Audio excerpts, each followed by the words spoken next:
जय बाबा खाटू श्याम की जय। आज के इस वीडियो में हम सुनने जा रहे हैं श्री खाटू श्याम जी की कथा। महाभारत काल में लगभग 5,500 वर्ष पहले एक महान आत्मा का अवतरण हुआ, जिसे हम भीम पौत्र बर्बरिक के नाम से जानते हैं। महिसागर संगम स्थित गुप्त क्षेत्र में 9 दुर्गाओं की सात्विक और निष्काम तपस्या कर बर्बरिक ने दिव्य बल और 3 तीर व धनुष प्राप्त किए। कुछ वर्ष उपरांत कुरुक्षेत्र में उपलब्ध नामक स्थान पर युद्ध के लिए कौरव और पांडवों की सेनाएं एकत्रित हुई। युद्ध का शंखनाद होने ही वाला था कि यह वृत्तांत बर्बरिक को ज्ञात हुआ और उन्होंने माता का आशीर्वाद ले युद्ध भूमि की तरफ प्रस्थान किया।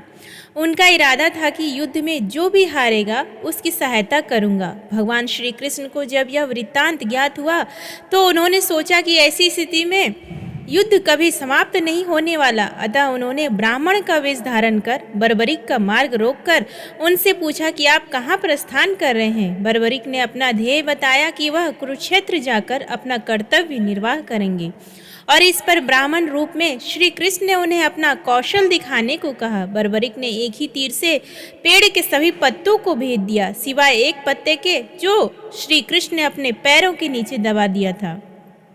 बर्बरिक ने ब्राह्मण रूपी श्री कृष्ण से प्रार्थना की कि वह अपना पैर पत्ते से ऊपर हटाए, वरन आपका पैर घायल हो सकता है। श्री कृष्ण ने अपना पैर हटा लिया। वह बर्बरिक से एक वरदान मांगा। बर्बरिक ने कहा, हे यजमान, आप जो चाहे मांग सकते हैं, मैं वचन का पूर्ण पालन करूंगा। ब्राह्मण रूपी श्री कृष्ण ने शीश दान मांगा। यह सुनकर बर्बरिक तनिक भी विचलित नहीं हुए, परंतु उन्होंने श्री कृष्ण को अपने वास्तविक रूप में दर्शन देने की बात की, क्योंकि कोई भी साधारण व्यक्ति यह दान नहीं मांग सकता। तब श्री कृष्ण अपने वास्तविक रूप में प्रकट हुए। उन्होंने महाबली त्यागी तपस्वी वीर बर्बरिक का मस्तक रणचंडिका को भेंट करने के लिए मांगा और साथ ही वरदान दिया कि कलयुग में तुम मेरे नाम से जाने जाओगे, मेरी ही शक्ति तुम में निहित होगी, देवगण तुम्हारे मस्तक की पूजा करेंगे। तब तक यह पृथ्वी, नक्षत्र, चंद्रमा तथा सूर्य रहेंगे, तब तक तुम लोगों के द्वारा मेरे श्री श्याम रूप में पूजनीय रहोगे। मस्तक को अमृत में सींचा और अजर अमर कर दिया। मस्तक ने संपूर्ण महाभारत का युद्ध देखा एवं युद्ध के निर्णायक भी रहे। युद्ध के बाद महाबली बर्बरिक कृष्ण से आशीर्वाद लेकर अंतर्ध्यान हो गए। बहुत समय बाद कलयुग का प्रसार बढ़ते ही भगवान श्याम के वरदान से भक्तों का उद्धार करने के लिए वह खाटू में चमत्कारी रूप से प्रकट हुए। एक गाय घर जाते समय रास्ते में एक स्थान पर खड़ी होकर चारों थनों से दूध की धाराएं बहाती थी। जब ग्वाले ने यह दृश्य देखा तो सारा वृत्तांत भक्त नरेश खंडाएला के राजा को सुनाया। राजा भगवान का स्मरण कर भाव विभोर हो गया।